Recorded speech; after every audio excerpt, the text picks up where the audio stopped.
The new draft of the Cinematograph Amendment Bill 2021 has everybody talking about it. The new draft was brought about by the Ministry of Information and Broadcasting, and the whole industry is up in arms against it.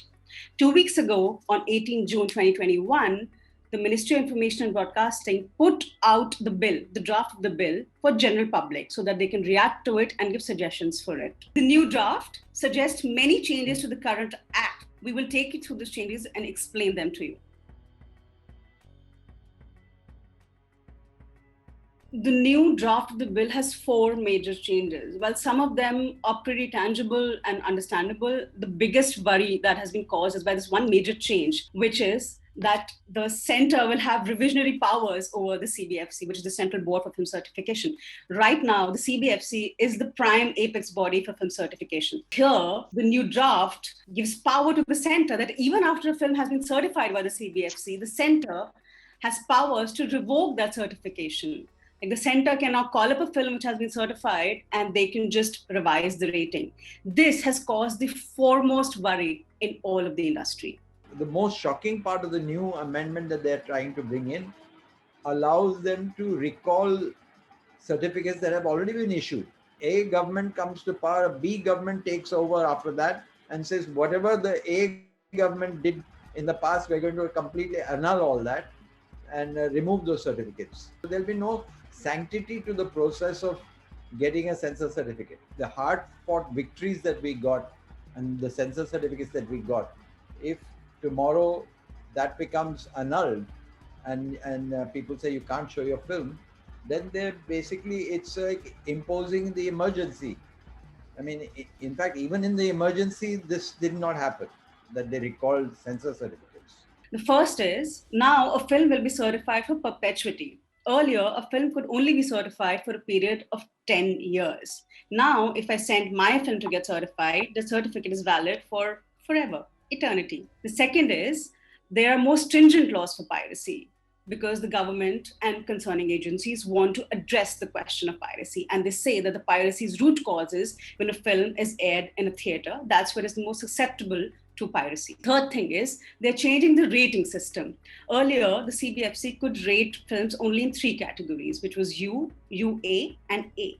Now they're further dividing it into age, which I believe also streamlining with the IT rules that have come up for the OTT platforms. So they want them to be in sync. Amendment has also brought into focus the role of the CBFC. So we need to now understand what the CBFC is. CBFC is the prime apex body in India, which had all the powers pertaining as to what and how a film should be certified. Currently, it is headed by Prasoon Joshi, famous lyricist and ad man, and people like Vidya Balan and Vivek Agnihotri and 14 others are member of that board. The CBFC, with its chairperson and board members, they have the sole authority as to what certificate should be applied to a film. Now, with the new revisionary powers of the center, the role of the CBFC is kind of being up for grabs. We don't know what role CBFC will have to play in the future. The CBFC, interestingly, came into existence by this very Cinematograph Act of 1952. It has been around for more than half a century, and it has the supreme authority in certifying films. It has also quoted its many share of controversies. We would remember Urta Punjab, we can remember the controversy around certification of Lipstick Under My Burqa. In many cases, those filmmakers appealed to FCAT, which was a Film Certification Appellate Tribunal, which existed till April. It has been abolished, and now filmmakers' only recourse when they're not happy with the film certification is to go to the High Court. Open Letter is doing the rounds of the industry, and it has gathered more than 2,000 signatures, including those of Vishal Bharadwaj and Farhan Akhtar. This is the brainchild of Pratik Vats, the acclaimed director of Eb Aleu, and Shilpi Gulati, who is a documentary filmmaker. These two put together their forces and started this online letter, which has got a lot of traction and is gathering momentum as we speak. One, we are saying the censor CBFC, as the name suggests, should be a certifying body and not a censoring body.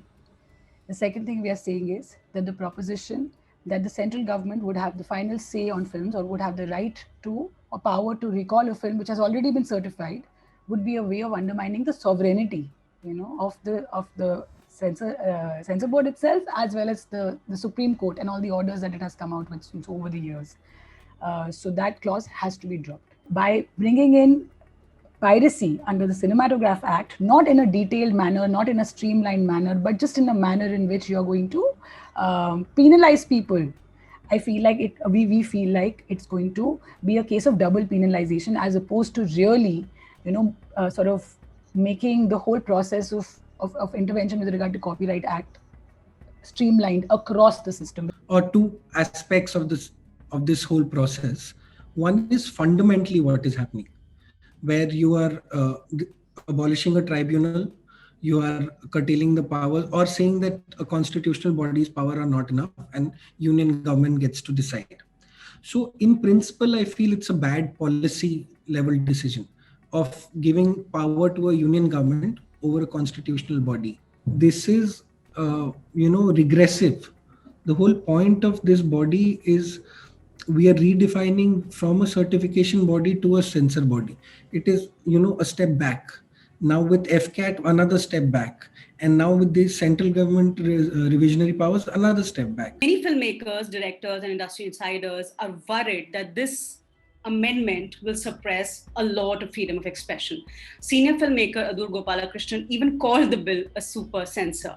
Many people are thinking that the government will use this to suppress many different ideas and exercise their right over the freedom of expression. This kind of suppression will not work forever.